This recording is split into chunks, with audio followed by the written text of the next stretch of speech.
I warmly welcome all of you for another program of Aloka Dhamma discussion today. And as always, we are discussing in Aloka Dhamma discussion about the practical approach of Buddhism and how, as lay people, we can apply Buddhist practice and the teaching in our day-to-day life.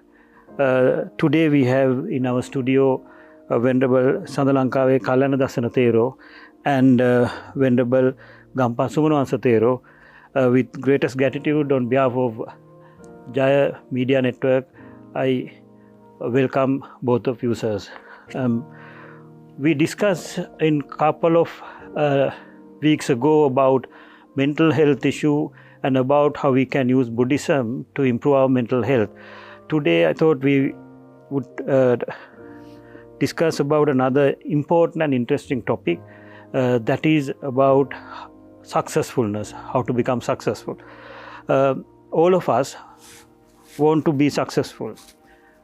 For me personally, first step of being successful is having a dream. But the problem is most of us as individuals do have dreams, but we don't know how to convert a dream into a reality. Right mindfulness is the most important thing we need to have in converting a dream to a reality, in achieving success. I would like to ask from Venerable Kalana Dasana Thero, sir, how Buddhism can help us developing the right mindfulness. With respect to Gampa Sumanuwansa Thero, Mr. Karagala, and dear devotees, generally mindfulness in day-to-day life is important in doing daily chores for everyone, whether it is a bad or a good deed. For an example, think you worship Lord Buddha at a certain time every day. So automatically it reminds you to worship Lord Buddha at that particular time. Similarly, a person who is addicted to drinking alcohol in the evening also receives automatic reminders to his mind to have alcohol. In both of these cases, the mind is doing an action called reminding, which can be generally referred as mindfulness or sati in Pali. However, in Buddhism, the mindfulness towards bad deeds is not considered as the right mindfulness, so-called samma sati. Therefore, we can only consider from the given above, worshipping Lord Buddha as an action with the right mindfulness. So it is difficult to keep this mind focusing on one particular object or on one action for a long time because it has been distracted with various kinds of objects throughout the samsara. It is very difficult even for few minutes. It moves from one object to another. Because of this, most people cannot even respect the Buddha by recollecting the qualities of the Buddha or listening to the Dhamma for a few minutes. When one starts to respect the Buddha, his mind shifts to another object.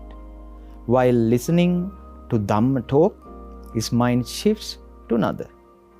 Nothing more needs to be said about flickering in the mind when one starts to reflect on the deep Dhamma like contemplating on aggregates like so-called Upadanaskandha. Mr. Karagala, let's forget about these things. An ordinary person cannot even focus on his studies or work. So when we cannot even do something this simple, how can we try to focus on contemplating on the aggregates?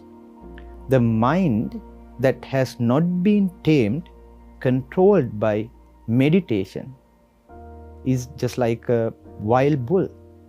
If we use a wild bull which has not been tamed to draw a cart, For the first time, it will try to run away whenever possible without behaving in a proper manner. The untamed mind behaves in the same manner when engaged in a wholesome action or analyzing or investigating the aggregates. Because of the untamed mind, many people cannot listen to or learn Dhamma or engage in meditation and meritorious deeds because of the same reason.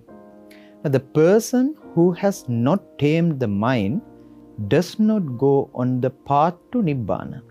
Instead, turns away from it.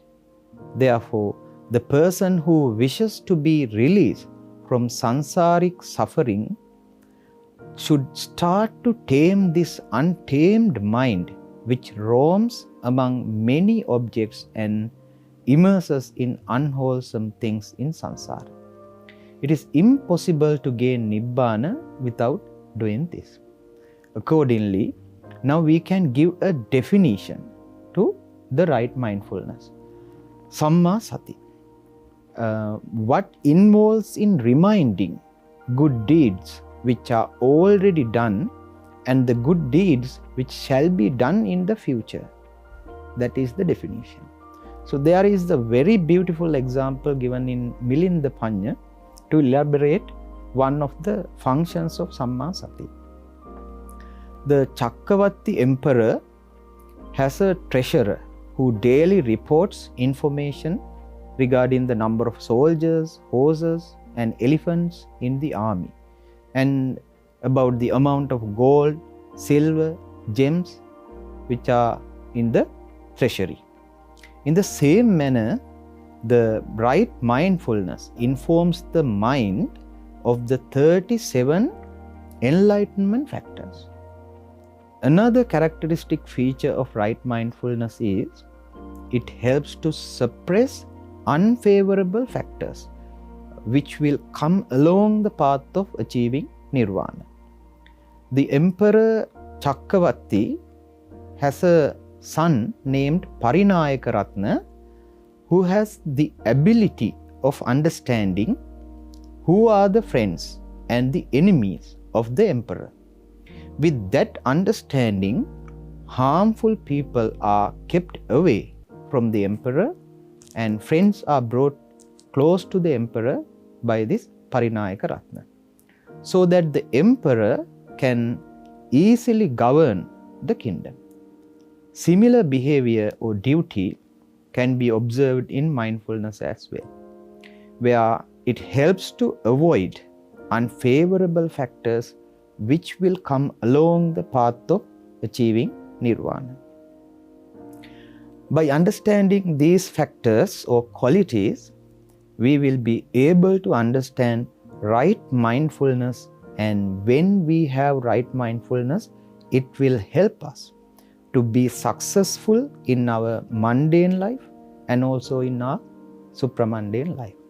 Finally, I would say, according to these facts, we can clearly see that Buddhism has specially highlighted the importance of right mindfulness, Samma Sati. So this is found in several areas in Tripitaka, but more precisely explained in the Mahasatipatthana Sutta in the Digha Nikaya. Well, so it is very detailed yet a very simple explanation given by Venerable Kalanadasana Thero about my right mindfulness, and which is Sammasati according to Buddhist teachings. I would like to ask from Venerable Gampa Sumanawansa Thero, sir, how Buddhist teaching guide and help us in achieving this important factor, the right mindfulness? With respect to Venerable Sundalankawe Kalanadasana Thero, dear devotees and Mr. Karagala, the best method of taming the mind is the establishment of mindfulness. That is why it is important for us to have a right mindfulness. When cultivating the establishment of mindfulness, the mind becomes tamed and calm, just like the way we can use a wild bull for anything after taming and calming it. This was previously mentioned by Venerable Sandalankawe Kallandasana Thero. It is also preached Chattaro Satipatthana, Kayanupassana Satipattanam, Vedananupassana Satipattanam, Chittanupassana Satipattanam, Dhammanupassana Satipattanam. Dear devotees, there are 4 foundations for mindfulness according to the Satipatthana Sutta. The first one is contemplating the body as the body. Kaya kayanupassi viharati. The second one is contemplating the feelings as feelings. Vedanasu vedananupassi viharati. The next one is contemplating the mind as the mind. Chitte chittanupassi viharati. And the last one is contemplating the Dhamma as Dhamma. Dhammesu Dhammanupassi viharati. Dear devotees, under the Kayanupassana, 14 different meditation techniques are given for the convenience of the meditator. One of the widely used meditation techniques is the Anapanasati, so-called mindfulness of breathing. Another one is the mindfulness on the foulness of the body parts, Patikula Manasikara. Those who are complaining that they have no time due to their busy life can practice the mindfulness of full awareness, Sampajanya. Mr. Karagala, if I briefly explain the mindfulness of breathing, even nowadays psychologists suggest doing the breathing practice while counseling their patients to reduce their mental disorders. The Lord Buddha has clearly preached the same thing 2600 years ago. Dear devotees, breathing is a cost-free practice, so we won't be spending anything except for the time we invest in it. Since birth, we have been investing in various things, thinking that those will bring us happiness. But it doesn't happen all the time, as we are not perfectly aware of the areas and things we need to invest to achieve eternal happiness and success. The Lord Buddha has also preached, Ida bhikkhave bhikkhu aranya gatova rukkha mula gatova sunyagara gatova nisidati pallankang abhujitva Ujunkayam panidaya parimukang sating upattapetva so satova asasati sato passasati. Dear devotees, when practicing mindfulness of breathing, it is better to find a quiet place like a forest or a root of a tree or an empty place. Your posture is very important as well. You need to sit cross-legged with a straight back. The next thing you need is a well-concentrated mind on your breathing. And when you are fully ready, you need to start to focus on your breathing in and breathing out. Next, you need to start to focus more so that you can determine whether your breath is long or short. This is how you should start practicing mindfulness of breathing. You see, Mr. Karagala, at first we focused on 2 activities, the breathing in and breathing out. And then on 2 different activities, we checked whether our breath is long or short. So gradually you need to focus on different activities. With this gradual development of your breathing practice, your mindfulness will improve. Dear devotees, take a minute to try and imagine what kind of mindfulness you will have when you practice all 16 steps in the breathing practice. You will definitely achieve nirvana. This is only one way in which you can develop your mindfulness. Some people might not be able to do the breathing practice, but you do not need to worry because there are 14 different techniques in the section of contemplating the body as body. According to the Mahasatipatthana Sutta, there are a total of 21 different types of practices. There is something for everyone. Dear devotees, although there are 21 different types of practices, it is your duty to find out which one best suits you and practice it more and more so you can develop your mindfulness and bring it to a greater level so that you can be successful. So it's very clear that as individuals, when we have the right mindfulness, it is possible for us to correctly understand and choose what is right and what is wrong for us. Through that, we will definitely be able to make a better and rational decision that will definitely enable and open the doors for our path towards success. Venerable Sumanavansa Thero explained about the importance of meditation in improving our mindfulness. But unfortunately, there are multiple variables and factors in and around our environment which are negatively impacting our mindfulness. In Buddhism, these called as 5 mental hindrances. Venerable Kalanadasana Thero sir, what exactly in Buddhist angle these 5 mental hindrances are? Mr. Karagala, in the Anguttara Nikaya, Chatukka Nipata, there's a story explaining this. One day, a Brahmin called Sangarava came to see the Supreme Buddha and asked, why is it sometimes mantra I have studied for a long time are not clear to me, and not to mention those I have not studied. Sometimes I understand mantra that I have studied a little, and also those that I have just started to study.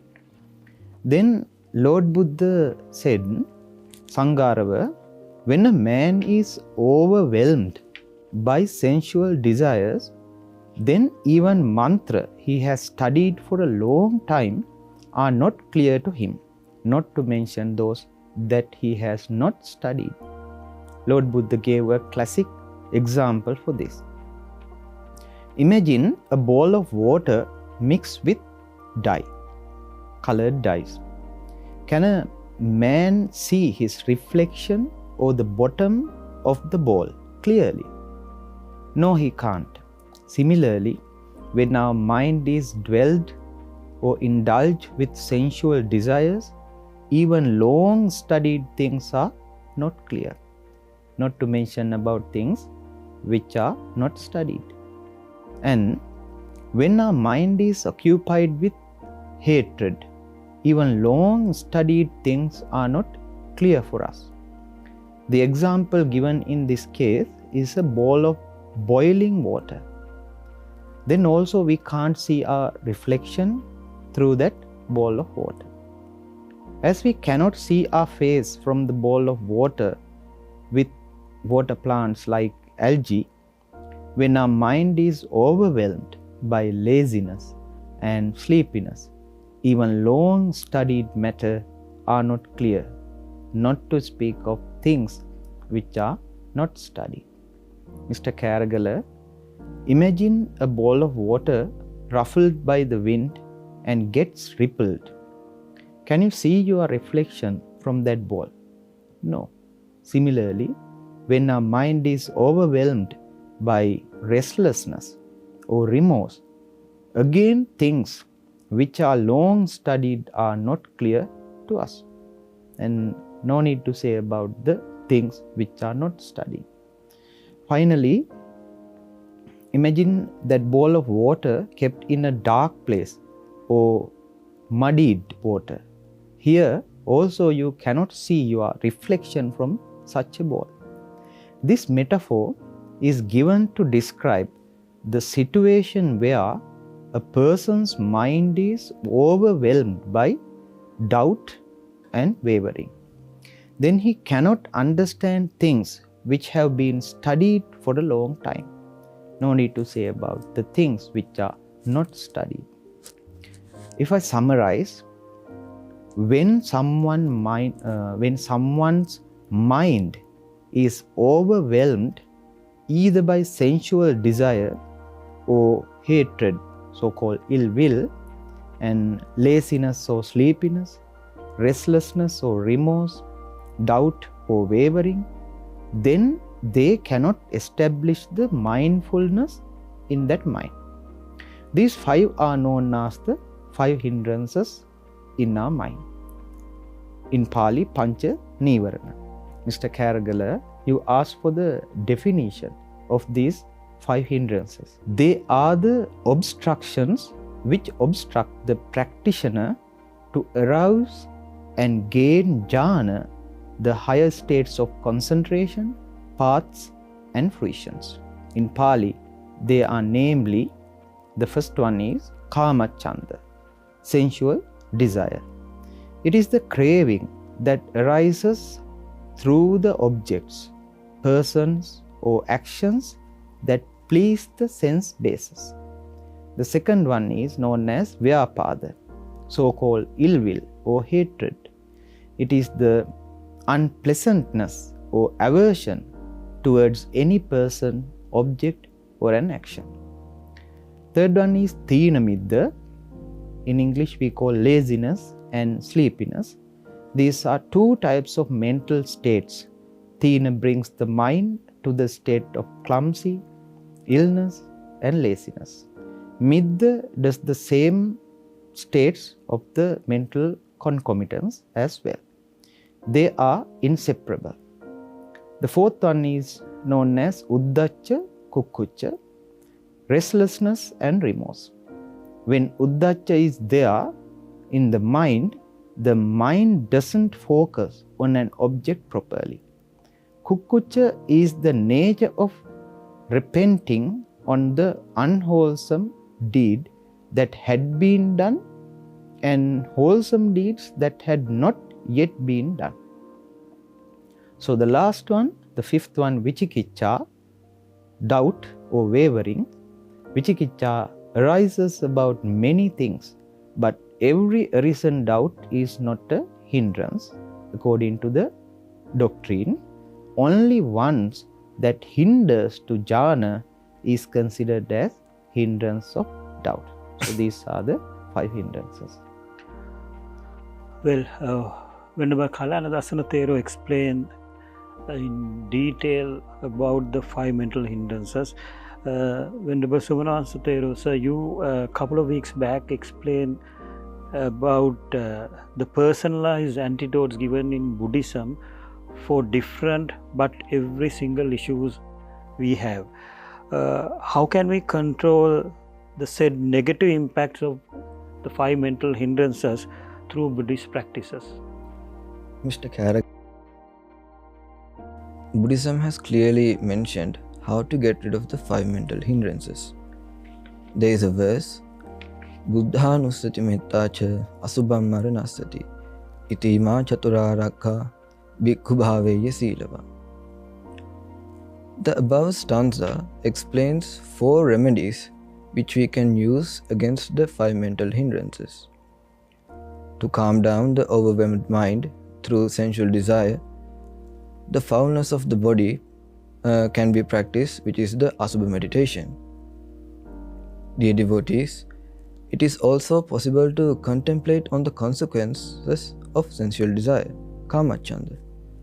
One method for that is given in the Alagatthupama Sutta in the Majjhima Nikaya as Mansa Pesupama Kama. Kama is compared to a piece of flesh. When an eagle, a crow, or any other bird picks up a piece of flesh in its beak, it will be chased and attacked by other birds. When they see it, the bird will not have any relief until it drops that piece of flesh. If another bird picks up the dropped piece of flesh, that bird will also get attacked. Wealth is like a piece of flesh that is desired by many. If possible, there are thousands who expect to grab the wealth collected and owned by others. Therefore, the person who has amassed wealth always lives in fear of the thought, will the king, robbers, enemies, or children grab my wealth? That person will always have to protect his wealth. Sometimes he even has to protect the wealth without sleeping in the night, and will have to face various issues from jealous individuals because of the wealth he has collected. He will have to face threats from the robbers, enemies, and sometimes have to die because of the wealth. Therefore, the Lord Buddha said, sensual objects are like a piece of flesh. Dear devotees, by contemplating on these consequences, you should avoid sensory objects that cause sensual desire. The next one is loving kindness, which helps us to practice, fight against ill will or hatred. The disturbance caused by sensual desire and the disturbance caused by hatred are different. Although sensual desires cause disturbances more often when we try to practice mindfulness, it doesn't last for a long time. But the disturbance caused by ill will or hatred will hinder you for a long time, making it almost impossible to practice mindfulness. A great example is the story of King Ajasatta. He had the qualities that made it possible for him to attain enlightenment. But because Ajasatta's mind was poisoned with hatred, he killed his father, King Bimbisara. Because of this, he was not only unable to practice mindfulness, but his path to achieve nirvana was completely blocked for thousands of years. Dear devotees, from this you need to understand how dangerous ill will or hatred is for one who desires to practice mindfulness, and how important it is for you to practice loving kindness. Mr. Karagala, the next one is Tinamidya, which is laziness and sleepiness. The Lord Buddha has given many methods which we can use to control or remove our sleepiness. One such method is taught to Mahamoggallana Thera by the Lord Buddha. One night of his early days of monkhood, Mahamoggallana Thera was trying to practice mindfulness. But no matter how hard he tried, he kept falling asleep. He tried and tried again without success. The Lord Buddha saw this and appeared in front of him. There the Lord Buddha gave Mahamoggallana Thera 7 advices to get rid of his sleepiness. The first one is, when you are dwelling on a certain sign or doing a specific meditation, if sleepiness descends upon you, do not meditate on that sign and switch to a different one. The second one is, imitate the Dhamma which you have studied and heard in your mind. Next, you can try to chant the Dhamma out loud. Rub your hands, feet and ears with your palm. If none of these work, get up from your seat, wash your face and look around the stars in the sky. If you are still unable to get rid of your sleepiness, meditate on the light signal, determine the noon sign. Lastly, if none of these 6 methods work, get up and do the walking meditation. After preaching this, the Lord Buddha finally said, if you are still sleepy, even after trying all 7 methods, then Moggallana, put your feet together, sleep in the Sihasaya posture with the thought of rising. And after you wake up, you should get up immediately without being lazy. This is how the Lord Buddha taught Mahamoggallana Thera to get rid of his sleepiness. And we should also try these methods when we feel sleepy, so that we can successfully practice mindfulness. So it's crystal clear that we don't have to do complicated things in controlling the mental hindrances and achieving the right mindfulness. We have come to end of the time we got allocated today for the program. We only spoke about 3 ways of controlling 3 mental hindrances. We would continue this discussion when we meet next week.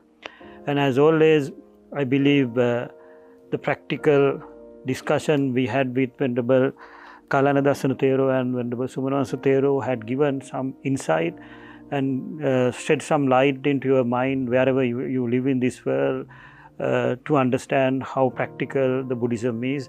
And on behalf of JAYA TV and Mallasekara Foundation, I would like to, with great respect, to thank Venerable Sandalankawe Kalanadasana Thero and Venerable Gampa Sumanasa Thero for being here as always today in sharing your noble knowledge across the globe.